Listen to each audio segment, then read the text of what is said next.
Hello, good morning, good afternoon, good evening, depending on when and where you're watching this video from. I'm Dr. Katie, your radio hunt. There is something for us to learn today. Of course, that is why I'm here. In continuity of our lectures on causes of female infertility, today we'll be discussing polycystic ovarian syndrome as a cause of female infertility. Polycystic ovarian syndrome is also called or known as polycystic ovary syndrome. It is a medical condition that is seen in women within the period of their reproduction, within their reproductive age, which is between the ages of 15 and 44 years. 1 out of every 10 women within the reproductive age is said to have polycystic ovarian syndrome. Polycystic ovarian syndrome can occur anytime after puberty in women. Polycystic ovarian syndrome can affect the system, the appearance, and the body of a woman. The systemic affectation of this disease will predispose the woman to other systemic diseases as well as inability to be able to get pregnant and bear children. Polycystic ovarian syndrome, the cause is not clear. However, it has been seen to occur as a result of hormonal imbalance that occurs in a woman. This hormonal imbalance is said to predispose the ovary to now form a cystic lesion. The normal ovarian tissue that is involved in the production of eggs that are produced or that are ovulated during ovulation for it to be fertilized for a normal pregnancy. That normal ovarian tissue will now be replaced by a cystic lesion that is a circular mass that has water that is collected in them. By this cystic lesion, it will not prevent the ovaries from producing the egg, which is not its normal function. Will not prevent the ovaries from producing eggs that are fertilized during ovulation that will not initiate pregnancy. And again, it can also cause the thickening of the wall of the ovaries, that even if the ovaries manages to produce egg, there will still not be ovulation because of the thickened wall of the ovaries. Polycystic ovarian syndrome will affect the system, the appearance, and the look of the woman that is having the pathology. Polycystic ovarian syndrome have been implicated in the inability of a woman to get pregnant, as well as the inability of a pregnant woman to carry to term, meaning it has been implicated in repeated abortions in women who have the pathology.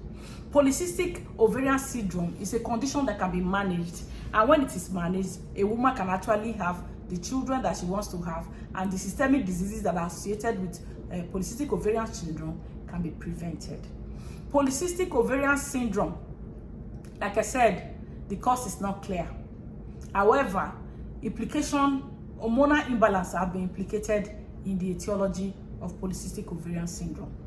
It has been said that in women who suffer polycystic ovarian syndrome, they have more of men hormone than the female hormones. They refer to those hormones as androgen.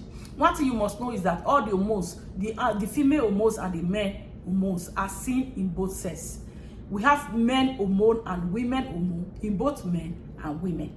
But men hormone are more in men, while female hormones are more in females. What I mean more? They are higher, the concentration. The levels of such hormones that are supposed to be in the blood, they are more. That's what determines your sex. What I'm saying is, if you are a man, you will have more of men hormone. You will have higher concentration of men hormone. If you are a female, you have higher concentration of female hormone. But women with polycystic ovarian syndrome, they are seen to have more androgens than female hormones, seen to have more male hormone than female hormones. So the imbalance in this hormone has been said to have predisposed the ovaries to begin to undergo cystic changes, such that the normal ovarian tissue that is involved in the production of egg for fertilization, eggs that are released during ovulation that will subsequently be fertilized by the sperm to result in pregnancy, will not be produced by those ovaries, because that ovarian tissue has been replaced by a cystic lesion, which is a lesion, a round circular mass that is cystic, meaning it has fluid inside. So when you look at the ovaries under ultrasound, you will not be seeing round circular things that have got water within them. So this hormonal imbalance, because they are now higher androgens than the female hormones, will not predispose the ovaries to form cysts. That's not the only thing that will happen. Because of these higher androgens or higher men hormone in the circulation, in the system of these women, the following things will not come. These are the symptoms that you find in women with polycystic ovarian syndrome. Because they have more of men or more, they will have irregular menses. They have scanty menses. They said polycystic ovarian syndrome women hardly have more than 8 cycles in a year, meaning that they menstruate less than 8 times in a year, meaning they have long intermenstrual period, pretty long because of hormonal imbalance. Such women will have fewer menstruation. If, for example, they have to menstruate for, normal women will menstruate for 5 days, they can menstruate for 2 days or even a day. And they are said to have scanty flow too. Instead of having the normal quantity of blood flow expected of a woman, they will have just spotting, and that's the end of the menses. So irregular menstruation and problems with menstruation. Women with polycystic ovarian syndrome, they tend to have hirsutism. When you talk about hirsutism, you're talking about excess hair growth over the face, just like the man will have hair growth. They will have hair growth over their face, over the chest, because of polycystic ovarian syndrome. And they will have dark skin over the neck area, the chest area, just like a man will have. They are at risk of having skin tag over the armpit and the other neck area. They have skin tag. They have excess skin pad too. And they are at risk of having acne, just like the man will have acne. And they have thick skin, oily skin, because of excess androgen in their circulation. And they also seem to have excess insulin. They have higher levels of insulin. And this insulin that is in the system, it will predispose them to having type 2 diabetes, because they also have non-insulin sensitivity.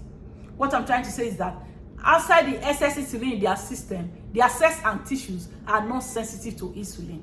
And they need every normal human being, needs sensitivity of insulin or sensitivity to insulin to be able to have normal glucose or carbohydrate metabolism. So for this reason, they are at risk of having type 2 diabetes.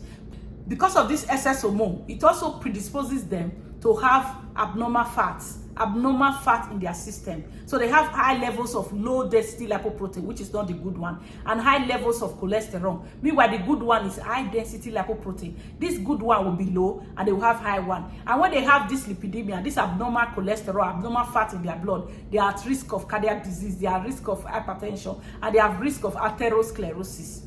Okay? And so it puts them at risk of comorbidity or systemic disease.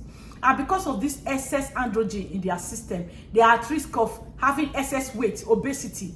They have obesity and they have difficulty in losing weight. For them that are gaining weight or them that are not able to lose weight. And as a cause too, obesity is a risk factor to having polycystic ovarian syndrome. Obesity contributes to individuals having polycystic ovarian syndrome. And people who have family history of polycystic ovarian syndrome, they have higher chances of coming down with polycystic ovarian syndrome. So for people who have polycystic ovarian syndrome, they also have difficulty in getting pregnant, difficulty in ovulating, and they will have the male pattern of baldness, the thinness of the hair, the scalp hair, and they'll begin to have their hair look like that of a man. Some will have baldness, and some will have beards, like I already talked about. They have hair all over their face, all over their chest, just like the man we have. So some will begin to have deep voice, just like a man we have, because of excess androgen. It will predispose them to hypertension. It will predispose them to diabetes. It will also predispose them to anxiety and depression. Most of them get into mood swing, regular mood swing. Some today they are depressed, tomorrow they are elated. That is what polycystic ovarian syndrome can predispose them to. So for women with polycystic ovarian syndrome, don't be scared. There's help for you, okay? That's why I'm here. That's why Dr. Kate is here, to always give you information to help you. In making diagnosis of polycystic ovarian syndrome, the doctor will take the history of your symptoms. You begin to grow hair, your voice, the acne, the face looking, bold like that of a man. You begin to talk about sweaty, acne, skin tag, irregular menstruation, not being able to menstruate, having irregular or scanty menses. Your doctor will take your history. Having taken your history, most times they present when they are unable to get pregnant, okay? And when they do, after that history, they will do examination Following examination, they will see that you're beginning to get bald, the hair everywhere, the acne, the oily face, and all that, dark skin, and the dark skin under the neck, under the breast, at the private part, at the groin. You see dark skin at those areas. And when they, after that examination, they will have to do some tests, blood tests. The blood test will show that your androgen level, the person's androgen level is very high. Androgen level is high, and they will also do some other tests to rule out diseases that can present like polycystic ovarian syndrome. So they can do a thyroid function test to be sure that the thyroid is not contributing to the symptoms that they have. So they will do blood sugar. Blood sugar will be elevated. Fat. The fat might not be normal levels, okay? They can be excess low density lipoprotein, cholesterol can be high. They will look out for these other things, and they will rule out all the other diseases that can cause it to be sure that you don't have a type 2 diabetes before now. They rule out all other causes, and they will do a scan. And when they now do a pelvic scan, the ovaries will now have they will have cystic lesion, circular thing all over the ovaries. The normal tissues have been replaced by cystic lesions that have water within them. So they will not tell the person that the person has polycystic ovarian syndrome. Polycystic ovarian syndrome is not the end of the road, okay? There is help for you. There is medical treatment. There's a part where they have to do some surgical, and we will get there. So one, if you are trusting to have children and you have polycystic ovarian syndrome, there are options. There are options to remove the hair. There are options to delay or downplay the growth of the hair. There are drugs they give to rub on the hairy area so that it will slow down hair growth. One will prevent hair growth. Then there are drugs they will give you to help control blood sugar because of the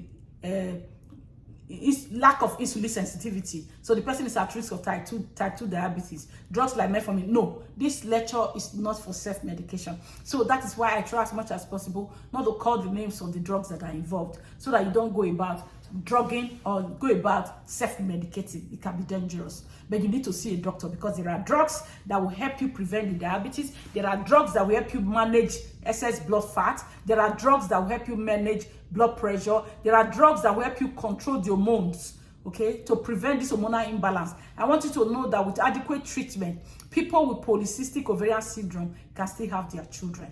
You must know too that weight loss, losing weight, is a very important component of managing polycystic ovarian syndrome.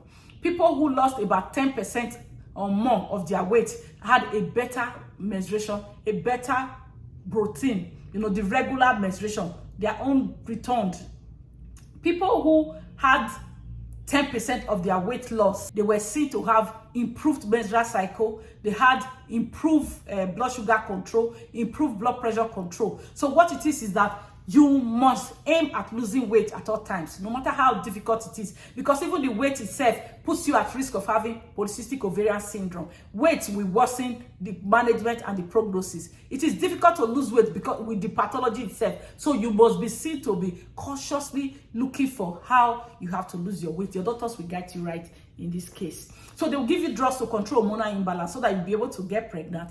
And even while you are pregnant, regular clinic follow-up, early antenatal, very important, because you are at risk of abortions, so that they can help you manage all the systemic involvement and have you carry to term and deliver safely. Women who have polycystic ovarian syndrome, their menstrual cycle gets to becoming regular when they are close to menopause. And some of the symptoms tend to come, alleviate or gets better. Some of their symptoms get better and they get close to menopause. But some of the other symptoms, like the resulting symptoms that are resulting from hormonal imbalance, do not get better with menopause. For example, the blood sugar, the fats, and the other things that are resulting from hormonal imbalance, the etutism and the others, they are still controlled with the drug. But if you have been able to have your children, you have been able to complete your family size, the drugs will help you control your systemic disease, and so that you can live otherwise a healthy life. Polycystic ovarian syndrome is not the end of the road. There is help for you. Talk to your doctor to help you through. And sometimes your look can be very, very challenging when you begin to grow hair. So women won't like it. Cosmetically, it looks not attractive, not beautiful. When they now start growing bald and having hair on the chest. I want you to know there are drugs that will help you control that hair, that will help you with hair loss, and there are drugs too that will help correct the hormonal imbalance such that your hair on your scalp will now have its natural strength and have the look of that of a woman. Hope you have learned something today. I'm always here for you to learn something. Thank you.